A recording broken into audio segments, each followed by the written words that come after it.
বর বাড়িতে এসেছিলো, তো সুতরাং সন্ধেবেলা ওর সাথে একটু বেরোনোটা তো ম্যান্ডেটারি। তো একটুখানি বেরিয়েছিলাম ফুচকা খেতে, আর এখানে আমি আর মেয়ে ফুচকা খাচ্ছিলাম, আর ও গেছিলো রেস্টুরেন্টে একটু খাবার অর্ডার করতে, মানে রাতের ডিনারটা অর্ডার করতে গেছিলো। আর এখানে আমি আর মেয়ে একটু ফুচকা টুচকা খেয়ে নিলাম। আর মেয়ে তো যেহেতু ওর পাপা মানে আসছে না কেন আসছে না কোনো বলে পাগল, তো চলো একটুখানি পাপার কাছে যাওয়া যাক। আর এই যে পাপাকে দেখে মুখে অনেক হাসি, আর চলে গেছিলাম রেস্টুরেন্টে। তো মেয়ে অ্যাজ ইউজুয়াল রেস্টুরেন্টে গেলে পরে একটু জুস খেতে ভালোবাসে, তো ও একটা জুস নিয়ে নিয়েছিল, আর নিয়েছিলাম একটু ফ্রাইড মোমো। রাতের ডিনার অর্ডার দিয়ে দিয়েছিলাম। মোমো জুস। মোমো আর জুস তাহলেই হয়ে যাবে? না, আরও খাওয়ান? পাপা তো নিয়ে নিয়েছে, পাপা তো পার্সেল নিয়ে নিয়েছে। হ্যাঁ,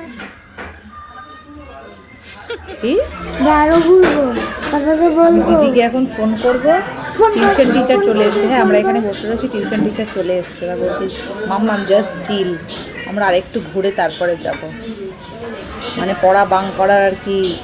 তাই আমি বললাম যে খাবারটা প্যাক করে নিই, এমনি রাতের খাবারটা প্যাক হবে, আর এখন একটু মোমো খাবে, তাই আমি বললাম যে সেই খাবারটা আমরা প্যাক করে নিই। না, ওটা প্যাক হবে না, তো এখানে বসেই খাবে। আমরা দিদি বসে থাকো, কোনো অসুবিধা নেই। এত ফাঁকি বাজে, হেবি মজা না, হেবি মজা না।